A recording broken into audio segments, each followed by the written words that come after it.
কোরবানিদের পর থেকে ঢাকার বাসায় নাইগা পুরা 1.5 মাস যায় গ্রামের বাসায় থাইকে আসছি। তো আসছি ঢাকায়। এটা আজকে তোমাদের ভাইয়া কিছু বাজার টাজার করে নিয়ে আসছে, গোছায় রাখলাম।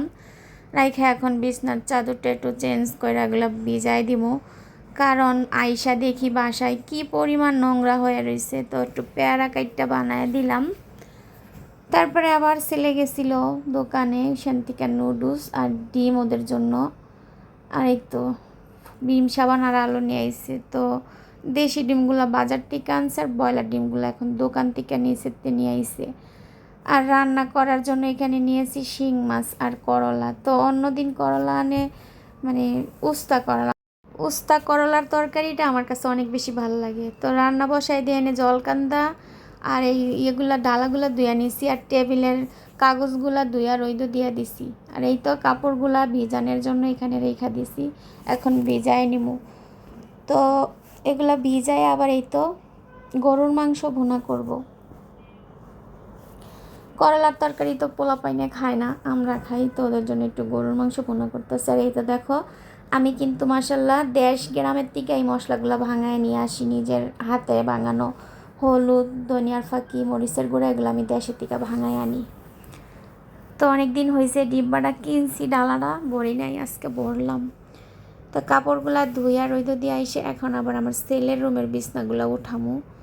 তো আমি যেদিন ধোয়া শুরু করি, কারণ বাড়ি থেকে আসলে আমার এমনিতেই অনেক বেশি কাজ হয়ে যায়। আর এখন তো ধোয়া পাকলি করে একদমই শান্তি নাই, কারণ প্রচুর বৃষ্টি, কাপড় শুকানো যায় না। তো তারপরও ধোয়া হইলে দেখা যায় রুমের ভিতরও রশি টানায় শুকানো যায়, তারপরও তো পরিষ্কার থাকা যায়। সেটা মনে করে আর কি ভিজায় দেই, কাপড়গুলা ধুয়া নেই। তো এখন চাদরগুলো ভিজায় রাখছি। তো ভাবলাম সুপার কাভারগুলার বাদ রেখে লাভ নাই, তো সুপার কাভার দুইটাও উঠায় নিলাম। মানে আমার একটা বদ অভ্যাস, যেদিন দুই সব একসাথে দুই, এই কারণে বকাও শুনি। দেখা যায় আজকে এটা পরিষ্কার করছি, কালকে এটা করবো, আবার এটা থেকে যাবো, এটা আমার ভালো লাগে না।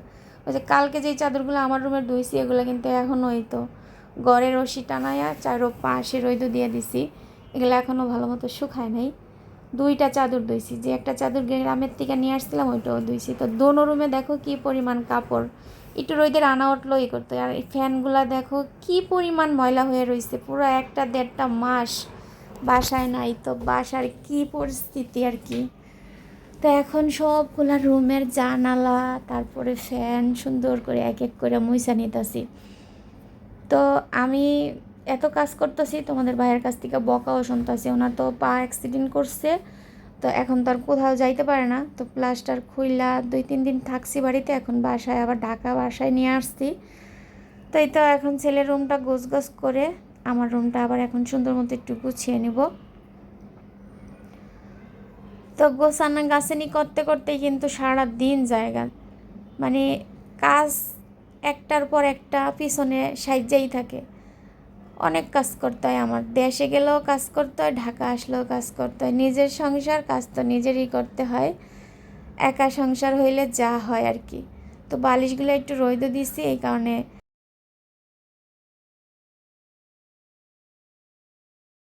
রোদে দিই না, তো গার ব্যথা করে। দেখলাম একটু রোদের আনা উঠছে, তো বালিশটি একটু রোদে দিয়ে দিছি।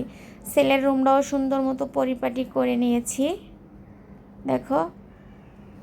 তো সোফার কাভারগুলো লাগায় এখন আমার অনেক বেশি শান্তি লাগে, ময়লা টয়লা সোফাতে তেমন পড়ে না।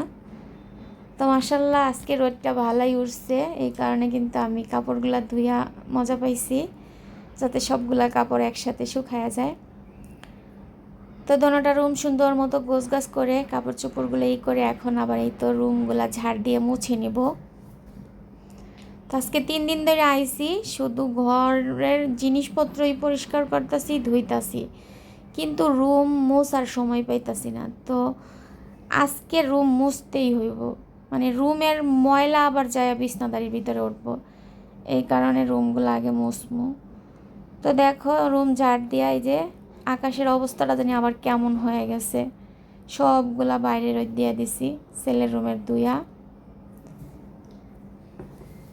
তো আল্লাহ আল্লাহ করতেছি যাতে শুকায়। একদম আসমানের অবস্থা কালো কালো হয়ে গেছে, ভয় লাগতেছিল নাইমা যায় কি না। এই তো সুন্দর করে সব কিছু দিয়ে রইদে দিয়ে দিছি। আর আমার মেয়েটা এখানে দৌড় পাড়তাছে, তো এখন ওকে একটু গোসল করিয়ে দিব। ভিজা লাইছে জামা কাপড়। আর দেখো মাশাল্লাহ, অন্য সময় বাড়ি থেকে আইসে একদম কান্না করি, কারণ যদি রোদের সময় হইতো এই গাছগুলো ময়রা পড়া টান হয়ে থাকতো, কিন্তু এবার তো শুধু বৃষ্টি আর বৃষ্টি।